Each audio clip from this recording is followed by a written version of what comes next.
Man, so great to see you again. Great to see you too. Ferrid Kheder, judoka, 2000 Olympic judoka. Went to the Sydney Olympics. Jiu-Jitsu Black Belt, MMA fighter. You started after your judo career. You began Yeah, to fight, right? yeah, I was curious about it. It was really the first wave of Brazilian Jiu-Jitsu MMA fighter from Brazil coming to Paris.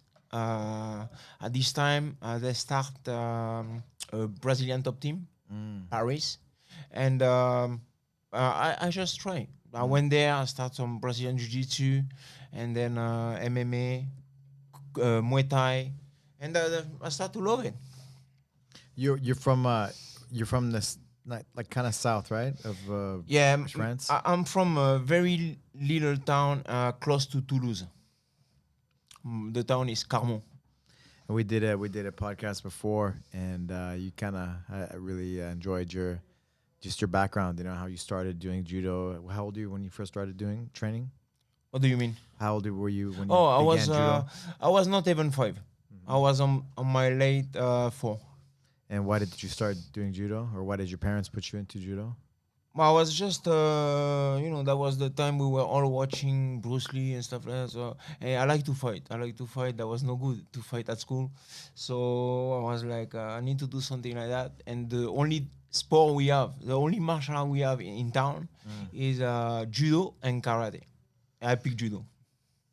And your grandfather, right? You're kind of you spent a lot of time with your grandparents, right? And your Yeah, grandfather. I get raised by my grandparents. My mom, she was 17. Uh, she didn't stay with my father. My father abandoned me basically when I was 3, something like that. And so my grandfather was like kind of my father. And he was a boxer when he was young, amateur boxer, but he has the potential to become professional. But my grandma didn't want that. He had to choose, right? You told me. Yeah, The story. he has to pick between his wife and the sport. He picked his wife. A good choice, by the way. And so he was just talking about it. He was always talking about fighting, boxing. So I think maybe that makes something, that made me He motivate influenced to you. do it. Yeah. Did you used to watch fights with him? Yeah, always watching boxing at night, waking up at 2 a.m. because of the jet lag, the difference of time. And we always wake up at 2 a.m. to watch Tyson. Oh yeah, Yeah, Mike Tyson. Huh? we're waking up in the middle of the night. When was the first time you saw like a MMA or UFC? That's different. When I was on the national team, judo national team, under 21, junior, I went to my first camp in Japan, and that was in 1994, summer 1994, and we stay in the little city Tokai, and we have just some old tape. We have to watch something, so we were trying to watch it, and then we found a UFC, and we found a judo player, a guy from Netherlands. That was UFC one, something like that. The Remco Purdue. Yeah, so that was like we start to watch the fight, MMA fight, in Japan, and wow. during judo camp, and then step by step, I start to watch, and I was like, wow, that sounds a little bit crazy, when you don't know it, you're like, ooh, and I start to watch and find like maybe with judo, I could do something. You know, of course you've been doing judo since you were a kid, and now you've jiu-jitsu, and it's the same. That sense is the same, right? Except judo turned into mainly throwing, right? Its own sport, but MMA now too. So you have to do everything. The striking. What do you appreciate about judo from all these martial arts?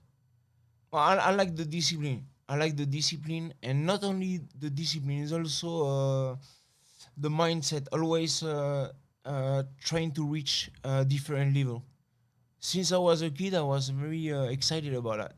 I was like, oh, I wanna try to do that, and then something else, and then you always have, A goal. A yeah, goal. you always have a goal, and I like that. But at the same time, the discipline. You need to respect the rules, and you don't do everything you want, because when you're a kid, you know, it's like you want to play, you want to fight. It's just I feel like it really changed the way I am. You know, you started jujitsu like after after you started fighting MMA and stuff with when we started messing around during the MMA, right? Mm-hmm. But how do you compare like the jujitsu, the Brazilian jujitsu culture with judo? And what do you like about it? What don't you like about it? So to me, the the guy I met from Brazilian Jiu Jitsu when I moved to the US, Mm, that mean in 2006, mm, 2007, they were almost the same than the judo player, same mentality, mm, because they were coming. A lot of them were coming from the same sport, because they start with judo. All those guys like Andre Galvao, they all Kalasan, all those guys start with judo. So they have the same mentality. We have the same mentality, just doing different. We practice almost the same sport, but a different way. So I didn't see too much difference, but well, I like it. I remember Vinny Magalaes, good mentality too, like martial artist, you know. And well, now the new generation is a little bit different. It's a little bit different. They like fancy stuff and they speak about medal and stuff. When I started jiu-jitsu, nobody was speaking about medal or championship or their gi, the color of their gi, their patch. We were just focused on martial art, you know. So it's a little bit different, but everything evolved. I'm not really involved in judo anymore, but it's probably the same. Everything changed. So of course I prefer the old school, but I believe that everybody is the same. yeah, it's interesting to hear the thoughts. You know, since you grew up with judo, and then you got involved with jujitsu later, but it's the same, right? But then, Yeah, and then when I used to train in Brazil, I mm, used to train in Brazil in Sao Paulo. Uh, ju- ju- Brazilian Jiu-Jitsu was very little, very little. So that's us, the judo player. We allow the Brazilian Jiu-Jitsu player to use a little part of the mat to roll. I mean, we for us that was the same family. They were wearing a gi. They were doing our sport a little bit different, a different way, but that for us they were the same family. So we had those guys on the mat. Like for example, Andre Galvao, Calasan, and all those guys. When I was training already in Brazil, they were probably white or blue belt. They were on the same mat because I was training at their gym, and so to me it was the same. But then with the way Brazilian Jiu-Jitsu evolved, we feel the difference now. I don't like that. I don't like it, but I like the old mentality. We were just a big family and just practicing the sport a little bit differently, but we're the same. you talked to me about your original coach growing up. You had the same coach all the way through. Mm-hmm. Um, yeah, I really enjoyed you talking We about that. don't we don't you know it's also an aspect of martial art. You know, you have your sensei and you you keep it. You And keep your, as you got better and as you rose in the national, you went on the national team, and you went Neo, he went to to always support you. you And went to the Olympics. He just he saw me starting when I was not four, because I had a first coach, and then he retired when I was 5.5 or something like that. So I was like I was still very little. So I have this coach, and he followed me during my whole career. So until the Olympics, he was at the Olympics. So that's what I like. You know, I don't like now people one day they train this place, and then 3 years later they're different place, and then different place. So I don't have the same coach. It's different. mhm. Yeah, it's a you still have the relationship now with your. Yeah, with everybody. For example, I'm going to France to teach some seminar in February. I'm going to the same gym. Mm, Going to the same gym. The people now who are coaches are the kids who were practicing judo with me when I was 10. Mm. So the same people. I stay in touch with them. To me, it's like family. Yeah, yeah, yeah. So, like, you started to fight MMA. Can you tell me, we're talking about Hector Lombard and some of the Well, the journey, because you started watching, MMA at the beginning, right? yeah. When you were 21, and then fast forward some years, and then all of a sudden we're in Temecula training at Dan Henderson's gym, right? Yeah. So it was well, I know Hector since I was a judo player. We compete together. Hector Lombard. Yeah, he was a very decent judo player. Not really focused because it's difficult in Cuba. It's just they have to stay in their country and stuff like that. They don't have money, so it's difficult. But yeah, he was very talented. An excellent judo player, and so I met him during those years, and then when I stopped judo and moved to Australia, he was there. He was married to an Australian girl, and I had my first fight in Australia, and he was already fighting in Australia. So we reconnect. We stayed together on the Gold Coast, and I get in touch with Thierry Sukuju, who was here, a judo player from Africa. And I was in touch with him at this time on MySpace. Who knocked out Noguera and Yeah, that was just at this time. Pride, yeah. Yeah. So I was in touch. With him, and then he told me that he was training in California at Team Quest, and his manager Ryan Parson would be very interested to have me coming to the US. So I was not really 100% sure that I want to do again like I did in judo, training every day and stuff like that. Because when I stopped judo, finally, I felt like I could eat whatever I want. I could go out. It's things that I didn't do since I was a little kid. I was very focused on judo. So I was not sure, but then I said, it could be a great opportunity. I talked to his manager, and he made me come to the US. So I also talked to the manager about Hector, who was training with me, and he tried to make us come together. But the visa of Hector get denied, and Hector has to stay in Australia. He came later the following year. Mm-hmm. And then you moved to Temecula, and then what was your first fight in US? In the US, my first fight in the US was in Palm Springs. I don't remember the name. Was the main event of a show, a local show. Palm Springs. Yeah, a local show, and I won by submission. Good feeling, by the way, to be in the US fighting. Palm Springs. For a French guy, Palm Springs is something you don't expect to be there and fight someone. So that was a good moment. Yeah, living in Temecula, right? Like, did you? Where did they? You lived in the fighter house, right? They had Yeah, a well, fighter house. that was tough. That was tough because you move to the US, you don't speak English. You have all those guys coming from different state. Weird mentality for me because especially I'm French, but from the south, with parents from Tunisia and Spain. So we are very warm. And when I arrived, they were cold. And I arrived at night the first day from Australia, and opened the fridge because I had nothing. I just arrived in the middle of the night, and I took a banana. In the morning, one guy told me, "This is your space."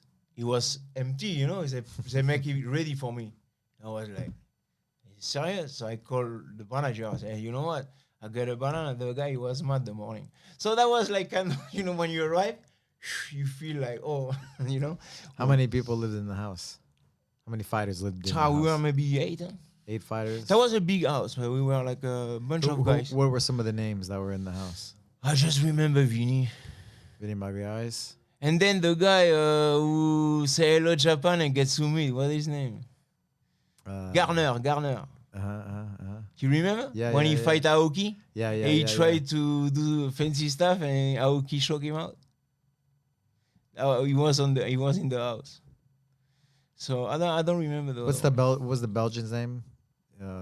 Belgian fighter. Oh yeah. He arrived a little bit later. Tarek. Tarek. Safedin. Then He did good. he did good. He won the Strike Force belt in the welterweight division. But when he moved, he was in vacation with his girlfriend, who became his wife, and he was not really here to fight like the other one. You know, he was just checking out if there was an opportunity. You know, and he came later. I think the following year. And then where do you know where he is now? No, but the last time I heard about him, he was still living in Temecula. Oh yeah. Yeah. He's still with his girlfriend, who became his wife. He has kids.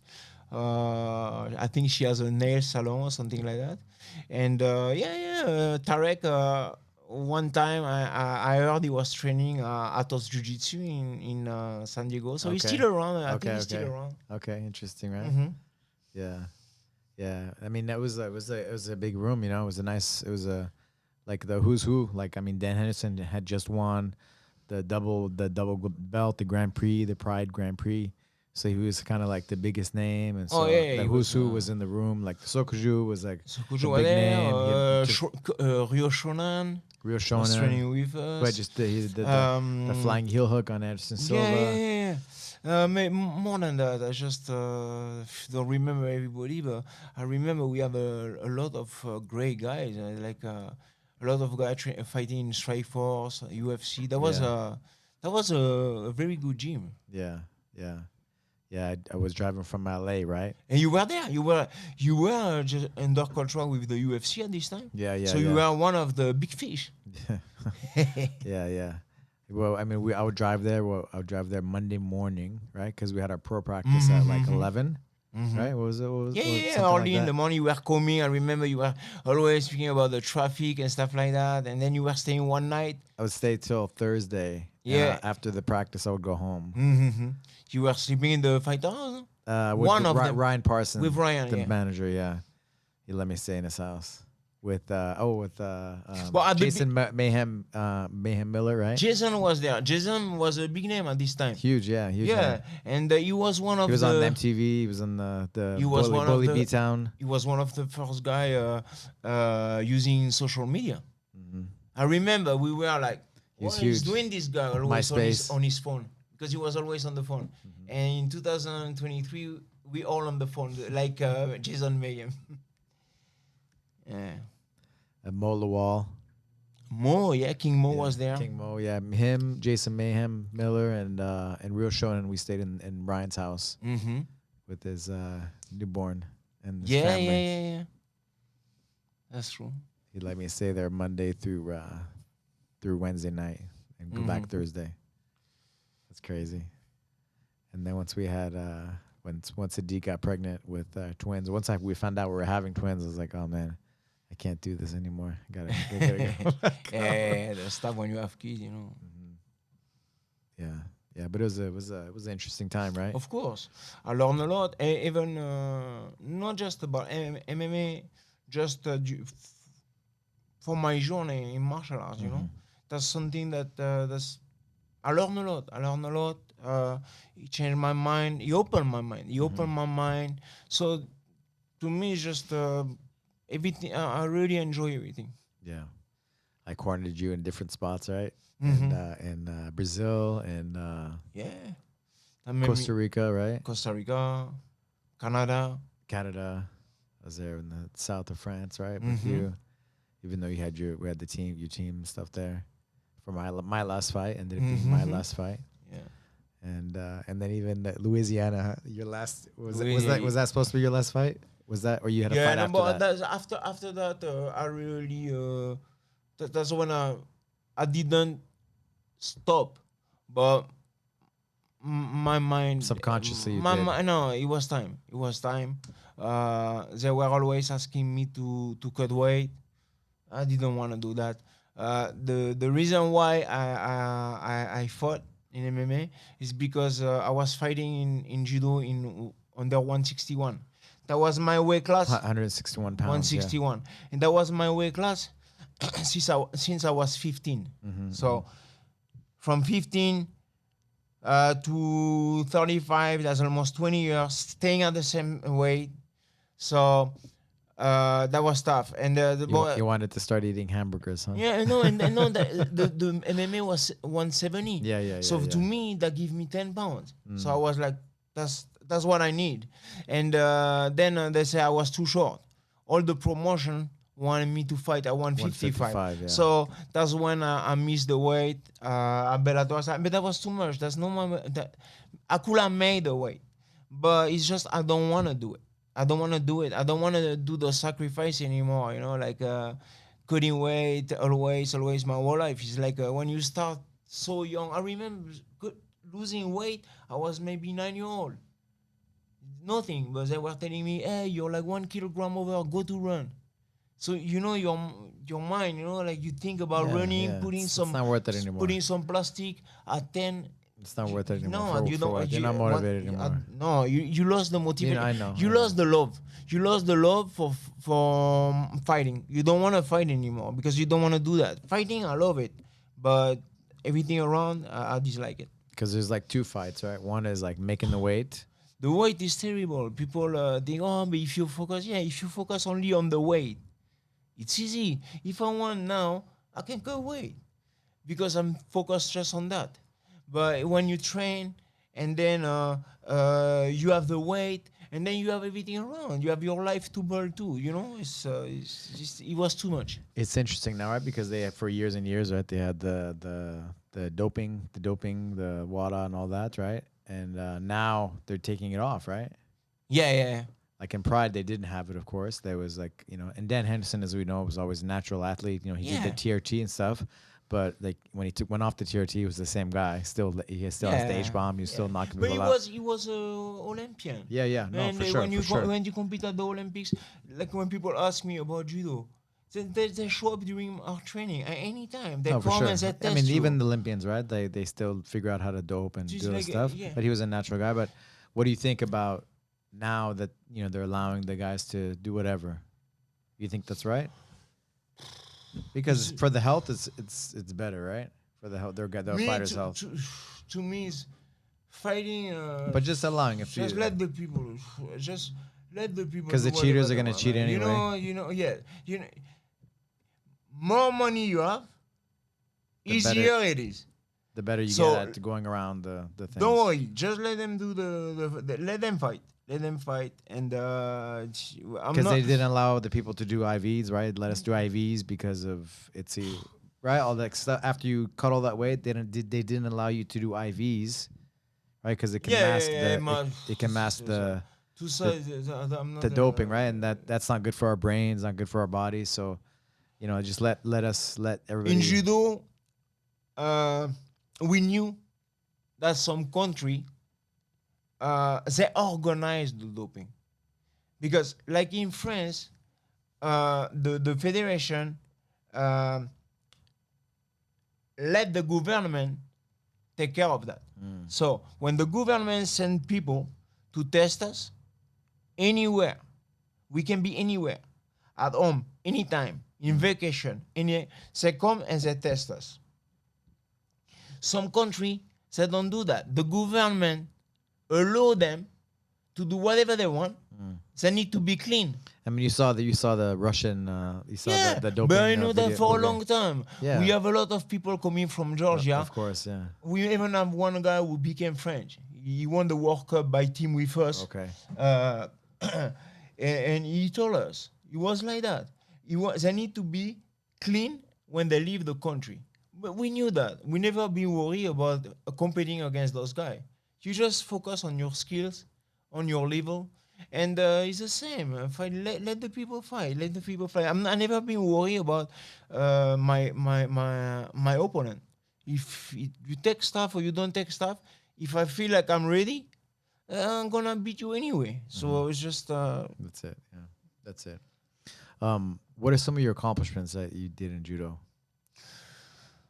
Well, main well, accomplishments? in judo is an Olympic sport, so of course when we speak about an Olympic sport, being an Olympian, especially when you're on a country like France with a million of judo player, being just the number one and They have the most per capita yeah, practitioners, right? yeah, and being the one we're gonna represent the country because it's only one by weight class. So just to be the one, and then even if he's seven, I still be ranked. I think like on this century, maybe I don't know, 17 or 12 French guy get ranked at the Olympics. So I'm part of that. So when you think about the little kid who start judo at 4, and then be able to be on part of those 20 people who get ranked at the Olympics, that's something. Now, of course, it was very frustrating because I lost. You don't get a medal. So the super we have a tournament, the Paris tournament, with the biggest tournament in the world. Everybody look at the Paris tournament like the biggest tournament in the world. All the best players are there every year. Olympic champion, world champion, all the continent champion. And I won it twice in a row. This is a big accomplishment. If we speak about accomplishment, being two-time winner of the Paris Open is a very big thing. But then I won also two-time the Germany Open, with as good as Paris Open, but it's not like people don't speak about it like Paris. Paris is a big step. What are some of the great memories you have of your judo career? Like when you think back, because I don't want to think back. Maybe you don't want to think back. No, maybe that's gonna surprise you. But really, when people ask me, I say, I don't like those years. You don't like the years? No, I love the year. Nothing about it. I love the beginning. My best memories are when I was a kid. This is the best time. I was so happy to go to to the dojo, learning judo. Me is just I fell in love with that. So I was like my best memory are that when I was a kid, and then after that, of course, when I think about the world journey, I love it. I enjoy it, Salah. But the time we compete is not really the best time. People think about it because people speak only about that. But I learn less during this time. That's the time I learn less because you just focus on winning and stuff. But you want to perform. So you don't spend time learning the way you should. And to me, is a little bit at the opposite of the mentality of a martial artist. I love the time I spent after. When I stop, I start to meet people like me who were competing even before than me. We start to share our knowledge, and I learn even more. So that's. I'm not saying that I don't like it, but it's not the best time. The when we compete, it's just. Best time was when you were a kid, like having fun, enjoying. That's the best time. The journey. When you compete, you win, you're happy for 2 days. You lose, you're sad for 2 years. And that go fast. When you compete for 10 years, you lose. I lost at the Olympics, I was depressed for 2 years. So can you imagine? You lose in 2000 and then you start to recover in 2002. That's true. That's when I start to really because of the pressure. I lost at the Olympics in September 2000, and I really reached my level again in February 2022. During this time, almost 2 years, 18 months, that was just depression because you think about it and you lose, and in your mind, you lose everything. That was not the good mindset because you don't lose anything really, but at this time I didn't know that. What do you love about jiu-jitsu? Like you started doing jiu-jitsu once you came to US, right? We started doing some jiu-jitsu, and then you started to go down that path. Got your black belt, right, from Andre Galvao. Oh, I love the details. I love when I see how the jiu-jitsu coach teach all the little details on the ground. Uh, it, it's just it amazed me because we do in judo some ground game, but we're not really worried about the position of the knee or the ankle, and because also the the way we compete, we don't have time. But so to see the same technique almost, but with all those details, that just start to fascinate me. I'm like, I need to do it. So I didn't really have the will to compete and stuff. Like I did a little bit, in master because to me, if you want to learn, you need to go, you need to compete, and then you feel like, oh yeah, I understand now why it didn't work or why it worked. And then if someone do on you, you say, oh, okay, I understand now. So competing is to me is part of martial art. You go, you compete, and then you see. So to me, it was just more about learning than competing to get a medal. Because after the judo, the my mindset has changed. I was not anymore worried about medal.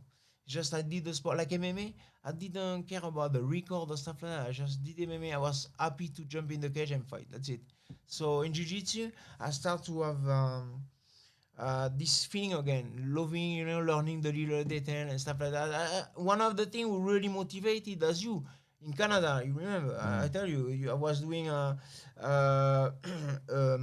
was controlling on side control, and I did Arm triangle. arm triangle, and then I didn't finish the fight, and yeah, I was squeezing like crazy, like a judo player. And then you explain to me how to put the belly down and then turn around, and then I start to feel like Start to tap everybody. you tap everybody. So that I'm like, I need that. I need to learn that. And that's no like I did judo, but I really did it seriously. I learned from some of the best because I had the opportunity also to train with Marcelo Mafra, Leites, Vinny Magalaes, Robert Drysdale, all those guys, I had the time to learn from them. And all of them, bring something different. And but I really enjoy that. I enjoy to learn all those details from Brazilian Jiu-Jitsu player. Yeah. Man, one of the things we talk about too is just how many countries you got to visit, competing for the French national team, being in that whole circuit, right? You got to travel to how many countries? I didn't count, but like a lot, and not only with By yourself as well? No, yeah, and no, yeah, by myself to teach seminar. So it's just all the continent already, and like for example in December I'm going back to Australia, but like all the continent, I visit a few countries. Like I don't know how many, but maybe all together maybe 40. 40 countries? Yeah, a lot. But already in Africa, we have a lot of country. On the Pan American country, we have a lot of also, on Pan American continent, we have a lot of country. So I did a lot. I went there a lot. So like Nicaragua, Salvador, Costa Rica, Panama, Brazil, all those countries, I did. Latin American Belize, all those little countries, that What do sometimes. you, Belize, they speak English, right? Yeah, well, everywhere as I speak English. I even went to the Cook Island. Cook Island, huh? Imagine I stopped. I had to run a seminar in Tahiti, and then I checked my flight, and I stopped in. I don't even remember the name. I stopped. I said, "What is that?" And then I check online. Up Cook Island. So I tried to check online, and I find the Brazilian Jiu-Jitsu gym. So I contact the guy. And I said, you know what? I stopped 24 hours in Cook Island, on the Cook Island. He said, oh, let's come. We're going to do a seminar with you. So I even, like sometimes it's just, I didn't even expect to go there. So you went to, because we talked before, like you really enjoyed Nicaragua. You said your favorite I love place, Nicaragua. Right? I love Costa Rica. I love Nicaragua. I love Pan American countries. Yeah. But you were sharing about why you like Nicaragua compared to some of the other countries. But it's beautiful. Already it's beautiful. Nicaragua, it's a beautiful country. All those volcanoes, that's a beautiful country. Lake and then the people. Some of the nicest people I met in my life. Very nice people.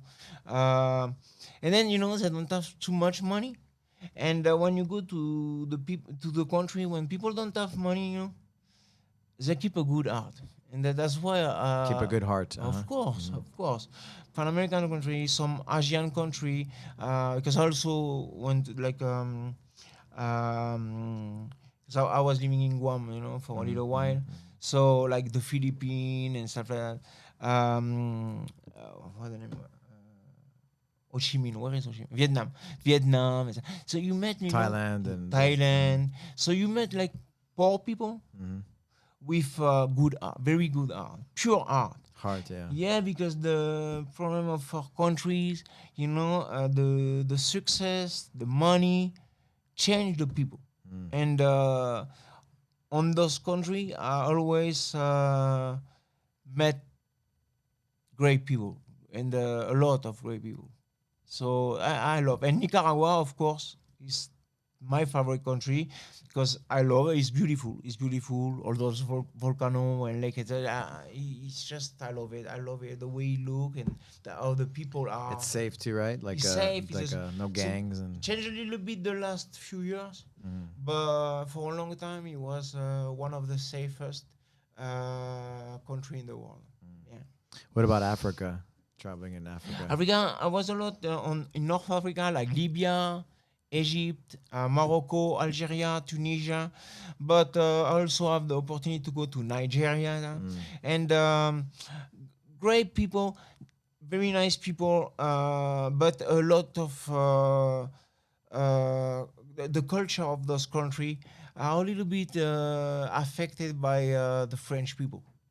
So you in Africa already everybody speak French, and then they have this like in Morocco, for example. yes, and Morocco is a little bit special, but a lot of country, they're like they're too much acting like French people when they're not French. So I met a lot of great people too, great people, but the culture changed a lot because the influence on French people. Everywhere where the French people go, it's no good. People get stuck up. Yeah, I'm French, but I have to say it. Everywhere the French people go, is going wrong. So maybe that's why I left. Did you and after the Francis Ngannou, his last boxing fight with Tyson Fury, did you watch that? Yeah, of course. Yeah. So of course I knew that he immigrated a little bit, but I didn't know like the details, And then I watched a few of the videos of him moving from walking right from Cameroon across Nigeria, across the desert, crossing the Sahara to Morocco. Yeah, I think, and then to Morocco, exactly. And then there's I guess there's like little islands, and not islands but parts of Morocco that's part of Spain, and you have to cross the wall. And if you cross the wall, then they allow you Gibraltar, I think. Then they arrive in. But something on Morocco, like on the land, you just have to cross. There's like a fence, And he tried the fence. He tried the fence a bunch of times, and then he didn't make it. And then they take you back to the Sahara, and you have to come back again. And then another time he went through the ocean with huge waves, right? And he almost died, right? Yeah, like a lot of people. They die every day. Of course, they die. And I was like, wow, this guy, man. And then he made it to Spain to France. And in France, he was with nothing. He was homeless. He was homeless. So then he started to train in MMA. He started to have some opportunities and stuff like that. But the guy come from nowhere. Like he has nothing. He worked in a sand mine, right? Yeah, since he was like a kid. It's huge what happened to him, and that's beautiful. Yeah, I'm happy for him. I don't know him, but really, that's a beautiful story. He watched Mike Tyson. He saw Mike Tyson. Yeah, I followed when he was a kid. Yeah, and when I was training, now I was like. Now Mike Tyson's training him, and Mike Tyson walked out with him as his coach, and for the fight. That's beautiful. That's a beautiful story. In Saudi Arabia, right? Making 10 million. Wow. That's great. That's beautiful. But that's why sport also People sometimes they don't take sport seriously, but sport opened the door for a lot of great things. Because even like I said, I'm not a super fan of those years competing. Everything I do in my life is because those years. The structure So that you learned. I'm still grateful. I'm not like fan of those years, but those years open all the everything I do, even being here, having my family, everything is because the sport. Congratulations, by the way. Beautiful family, right? Yeah. But you know, like How old are your kids now? 8 my son and 6 my daughter. Yeah, that go fast. So yeah, my wife, her uncle is Stitch, the cutman. Yeah, Stitch. Yeah. Her uncle is So Stitch. yeah, so when I moved to the US, we had the opportunity to meet. Like she was a little bit involved in his business, and we met like that, and so we Stitch still Duran. Yeah, he was Yeah, in the yeah, Creed, right? In the Mhm. Creed movie. He was here for the when there were a couple of weeks here. her sister is his sister is the mom of my wife. A small world, you see. Yeah. Yeah. Wow. What do you like, for example, like you're talking about sports. How do you appreciate like combat sports? Why do combat sports attract you more than like other sports, for example? Do you watch other sports? Yeah, I watch soccer. I watch soccer, but I'm very bad at it. But I love to watch it. I You like love to watch watch it? it. And now that Messi is in Miami, I follow Miami. Okay. I watch soccer, but I love tennis. I watch tennis. I watch also the Tour de France. I was a big fan of Lance Armstrong. Uh, it's like I like sport in general. I watch. I like when people compete. Anything I watch. If people are competing, I'm watching. It's like something that I like since I was a kid. Gets you excited. Yeah, anything I do, even if I play with my friend, I try to win. Less now, I changed a little bit, but I used to compete. Everything I was doing, I was competing. No anymore. I can't win, so that's why maybe I stopped. What was the last fight you did? MMA fight. Well, that was more than 10 years ago. Wow. Yeah, I don't even remember my last fight. My last fight. Yeah, because we were talking about today, right? Like Yeah. 16 years ago, we were training together. At, Yeah, I don't. Savan was like born. He was still like newborn, right? Yeah, I was like maybe my last fight. I think my last fight was in Brazil. Huh? I lost against a guy, a former UFC fighter. Jungle fight. No. Amazon in Amazon. Mm. You know this show? What's it called? It was a big show. It was a lot of UFC fighter, former UFC fighter, and I lost. My mind was already finished. That's why I don't remember, because after I missed the weight at Bellator. That I said that's finished. I can't again think about the future, fighting, competing. So to me, that was finished. This What day. did your wife think about? What did she say when you guys were talk about your fighting career, MMA? You don't talk about it. Really, when I stop to talk about it. I just get focused again on teaching.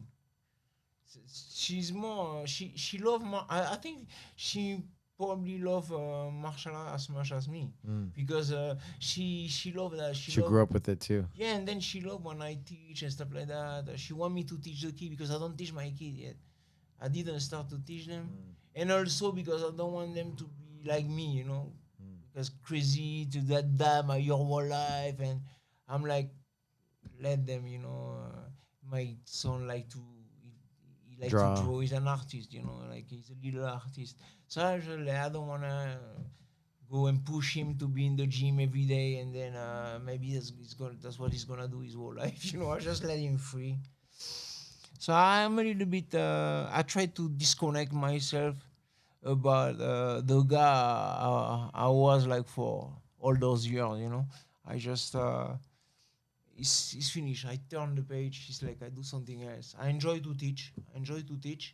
But like I said, I didn't open a gym, nothing, because I don't want to do that every day. So I still want to do it. I do it. I teach seminar. I'm traveling, and I'm not. My mind. I need to change. You know, when you do that from 4 to 38, that's a long time. That's more than 30 years. That's what I did every day. I was focusing only on that. When we didn't have class, I was training at home. I was doing stuff, push up and jump rope and repeating the technique, you know. So it took me my whole life for 30 years, you know. So I enjoy also to feel free, you know, in my mind. Like I do it, I enjoy it, but I don't want to think about that every day. So you like 35 years of dedication, pretty much, right? Yeah, Over so 30 yeah. years. I stopped to fight. I was 38. Yeah. So And about I that, yeah. started 34 years. Yeah, yeah, yeah. That's a long time. Yeah. So what would you want to be remembered for in those 34 years? Well, I just want to. I don't. I'm not really worried to be remembered, but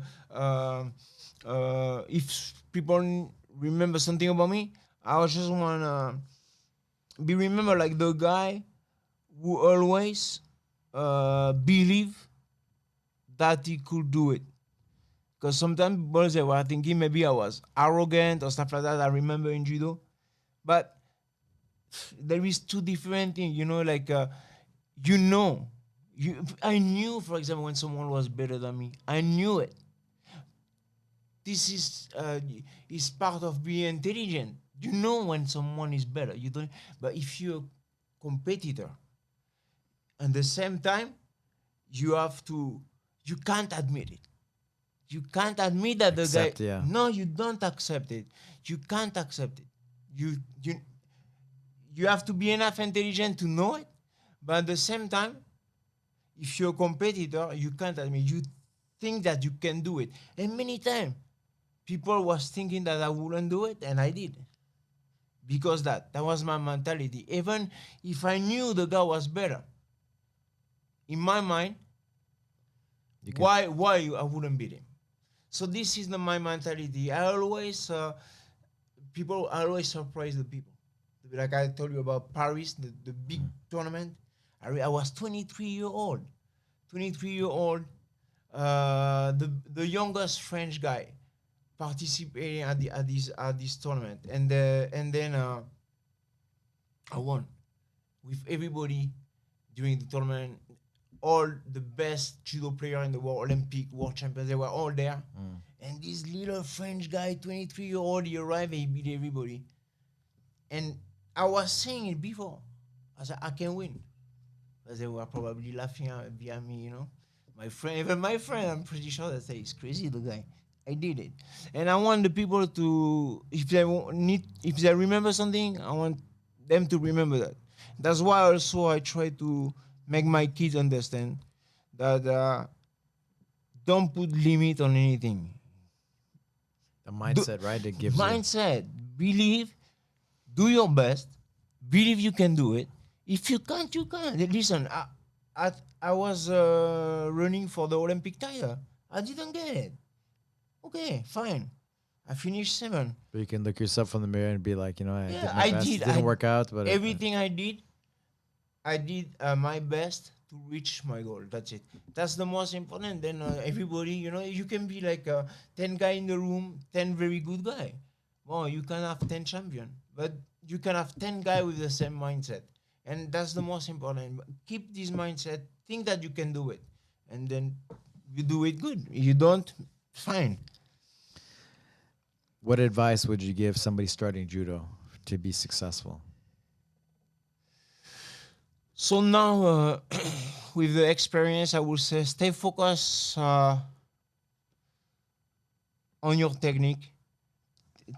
Just be sure that all your technique is perfect. Take time to learn all the techniques the right way. When you have that, is your weapon. Is when you have the right technique with you, then you can start to build your game, Build your game, having yeah. strategy and stuff like that. The problem is sometimes we build strategy before to know the technique. That's a little bit what I did. When I was young, I was trying to win by using the rules, and I was winning sometimes. Maybe it would have been better to lose trying to make my technique better. Why you gonna do something like approximative, and to win? Try to do the right thing. You lose and try again, and you lose and you try again, and maybe then you're gonna win, but you're gonna win with the right technique. So when I talk to the people, the young people, I say, focus on your technique, because when I watch the best judo player, the best. When I speak about the best, I was a good judo player. I'm not one of those best judo players. The guy that you even now I still watch at the Olympics. Some guy, like Ono, the Japanese guy. It's just it's like we can compare to those guys. They're like amazing, but those guys, their technique is perfect. When you see those guys, the guy who make you dream when you watch them, their technique is perfect. So my advice is focus on your technique. Focus on your technique. Then when you have all that, you can think about winning with strategy and stuff like that. But don't put the strategy first. Thoughts on jiu-jitsu for beginners? Same. Any sport. To me, is the key for everything. Be good on what you do, and Technique, fundamentals, fundamental. When you have get that, your base strong. of course. After that, you build your strategy, and then you start to play with the rules, because the rules one day they are like that, and then another days are different. So your game changed. Look at judo. The judo they practice today is not the judo I was doing. You can't even touch the legs. So be strong on the fundamental, and then from there build the game depending of the rules. Yeah, What do you think? 100%. Yeah, that's it. Same thing. Get your foundation, get your base strong, Of course. and then from that you can build your house. And I'm sure that you will ask me this question 20 years ago, 25 years ago when I was young, or 30 years ago. I would tell you the most important is the win. Because I remember answering that, because one day I was watching a video, an old video. I have to put, I trash it. I didn't even keep it. I said, I can't keep that. Because my answer was like, I prefer to win just by penalty than to lose trying, to do like doing some beautiful stuff. So I understand that when you compete at the Olympics or stuff like that, if in the final you have to use a strategy, yeah, but to reach the Olympic, to reach this final, the final that I didn't reach, if to reach this final, that's the fundamental that I needed. And maybe that's what the little thing was missing between the seventh and the title, the gold medal, was that being focused on the fundamental, then put the strategy after. I guess the only thing I would add, or say, would be just the environment. Like wherever I go to, feel them out and see how you feel going. Because there's a lot of gyms and places, right, where you feel the most at home, the best at. For example, you talked about your coach. And your favorite time of your 34-year career was this time with that coach and that family. My coach and probably that's why you stayed with it for that your whole life. My partner, my friend, we grew up together. It's like that's the most. And because of those connections, you're able to go where you went. Of course, because you feel the support also every day. Because when you compete, if we're honest, we try to impress the people, because there's no reason to compete. There's no reason to show the medal. What are we doing when we do that? We just try to show the people that we win. Really, if I think about, if you talk about now being champion, you world champion, Olympic champion, really to me, in my mind, it wouldn't change too much. Yeah. But it would have changed a lot for my friend and my family. Because that's those people. When you do that, you want to impress the people, and those people behind you are the people supporting you, and they may be happier than you. You know, there's an accomplishment for them too. So, having all those people Yeah, your around friends you, and of family. course, You I'm wanna, so happy. you fight for that. You fight for them to do good they for still them, speak about it. and Can you imagine? that's the superpower, right? Of course, like the 25, 30 years later, they still talk about my tournament. I don't talk about it. I talk about it today because you asked me a question. I never talk And we about still it. I still talk about it with my friends. You know those memories. They talk about it. Sometimes they say, hey, we were talking about it because for them, that's something. So when we do a sport, it's more about, when we compete in sport, it's more about impressing the people, having the people excited. Memories, yeah. Yes, Creating memories it's together. all about that. Then the title by itself didn't change too much. I have it or don't have it. It doesn't change anything. I don't speak about it. Even my kids, ask me, but because I start to understand. They see videos, they see review at home. They say, but you're kind of famous now. You're on the. I said, no, I'm not famous. I was on the judo magazine. That was a long time ago. But for them, it's like they're impressed about it. It's like it's more about the people, what they think about you. That yourself, because that's not. Some people maybe. Some people maybe they have an ego like so crazy that maybe they look at themselves like maybe, but I'm not like that. Well, Ferrid, it's always great spending time with you. I'm so grateful. I got to do my last fight because of you in the south of France, in the Palavas floats, right? Palavas. Right on the Mediterranean, and what a great memory for me to finish my MMA career, after 20 fights, and always grateful. And it was all from us connecting on the mat with the jiu-jitsu, right? The fight, we're fighting, we're traveling, and then little acts of kindness, right? Just spending some time together, and then fast forward how many years that was, and then going to France and other places as well, right? Traveling around the world together.